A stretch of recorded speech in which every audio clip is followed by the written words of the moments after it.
कि अभी ईद की रौनक बुझी भी नहीं थी और हमारी जड़ों पर एक नया फरमान लाया गया।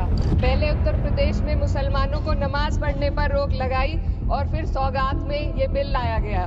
निसार में तेरी गलियों पे है वतन, जहां चली है रिवाजों गैर कि कोई ना सर उठाकर चल सके। क्योंकि जो व्यक्ति अपने मजहब के रीति रिवाज को जितना अच्छे से समझ सकता है, किसी अन्य मजहब का व्यक्ति नहीं समझ सकता। आर्टिकल 26 क्लॉज 2 के तहत धार्मिक संप्रदायों को अपने मजहबी इदारों के एडमिनिस्ट्रेशन का हक देता है। सभापति जी, आपको ये बताना चाहती हूँ कि ईद के मौके पर एक विधवा महिला अपनी लड़की के साथ मेरे पास आई और उसने बताया कि वह एक वक्फ की प्रॉपर्टी में रहती है। वही उसके सर पर छत का काम भी करती है और उसकी रोजी रोटी भी वहीं से आती है। वो इस बिल को लेकर इतनी फिक्रमंद थी कि कहीं उससे वो उसकी संपत्ति ना छीन ली जाए। वो अकेली एक ऐसी महिला नहीं है, ऐसे लाखों लोग हैं जो वक्फ की गरीब महिलाएं जो वक्फ की संपत्ति से अपना रोजगार चला रहे हैं। और ये जो वक्फ बाय यूजर क्लॉज के हटाने से लाखों वक्फ की जायदाद अपना स्टेटस खो देंगी और लाखों लोग, इसी तरीके के लोग सड़कों पर आ जाएंगे। वक्फ क्या है? वक्फ बाय यूजर क्या है? इसका ये मतलब है कि कोई जायदाद अगर सालों से दीन और भलाई के कामों के लिए इस्तेमाल हो रही हो तो वो खुद ब खुद वक्फ मानी जाएगी। हिंदुस्तान की अदालतों ने भी इस बात को तस्लीम किया है। वक्फ बाय यूजर सिर्फ वक्फ बोर्ड को ही मिली कोई खास सौगात नहीं है, ये बल्कि सभी अन्य धार्मिक ट्रस्टों को परंपरा और यूज के आधार पर बिना किसी डॉक्यूमेंटेशन के धार्मिक चरित्र को डिक्लेयर करने का राइट मिला हुआ है। भारत के संविधान के आर्टिकल 13 क्लॉज 3 में कस्टम और यूसेज को कानूनी वैधानिकता प्रदान करता है। इसी आर्टिकल से वक्फ बाय यूजर भी निकला गया है। इस बिल के कानून बनने पर वक्फ बोर्ड तो इस प्रोविजन से हाथ धो बैठेगा, लेकिन अन्य धार्मिक ट्रस्टों को यह सुविधा जारी रहेगी। इससे भारतीय संविधान के आर्टिकल 14 और 15 का सीधा उल्लंघन है, जो धर्म और जाति के आधार पर भेदभाव और कानून के सामने सभी की बराबरी पर जोर देता है।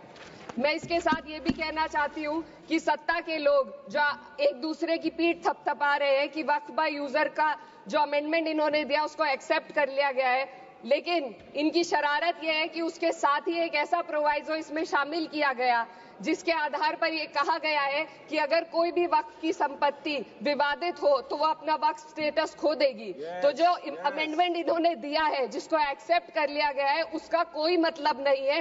ये इनकी नीयत है जो साफ जाहिर हो रही है। सोने पर सुहागा एक काम और किया है।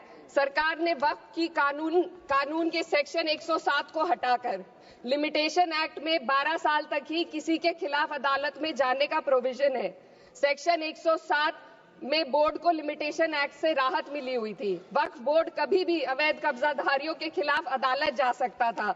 अगर ये सेक्शन ना हो तो अवैध कब्जा करने वाले लोग कानूनी प्रक्रिया का फायदा उठाकर वक्फ की प्रॉपर्टी को हड़प सकते हैं। अन्य धार्मिक ट्रस्टों पर भी ये लिमिटेशन एक्ट लागू नहीं होती, तो फिर वक्फ बोर्ड के साथ ये सौतेला रवैया क्यों किया जा रहा है? धर्म को देखकर दोहरी नीति क्यों अपनाई जा रही है? सेक्शन 107 और वक्फ बाय यूजर को अगर एक साथ पढ़ा जाए तो इससे लाखों वक्फ की प्रॉपर्टी पर कब्जा किया जाएगा। इसलिए ये बिल मुसलमान की भलाई का नहीं बल्कि उनके वजूद और विरासत को मिटाने का बिल है।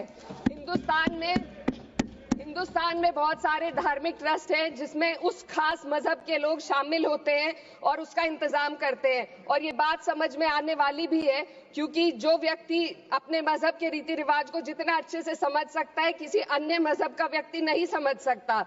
आर्टिकल 26 क्लॉज 2 के तहत धार्मिक संप्रदायों को अपने मजहबी इदारों के एडमिनिस्ट्रेशन का हक देता है, लेकिन वक्फ बोर्ड के बारे में इसको उल्टा किया जा। Sir 2 minute sir please 2 minutes. सरकार इसे एक सेक्युलर बॉडी मान रही है और इसमें गैर मुस्लिमों को शामिल करने की बात कह रही है।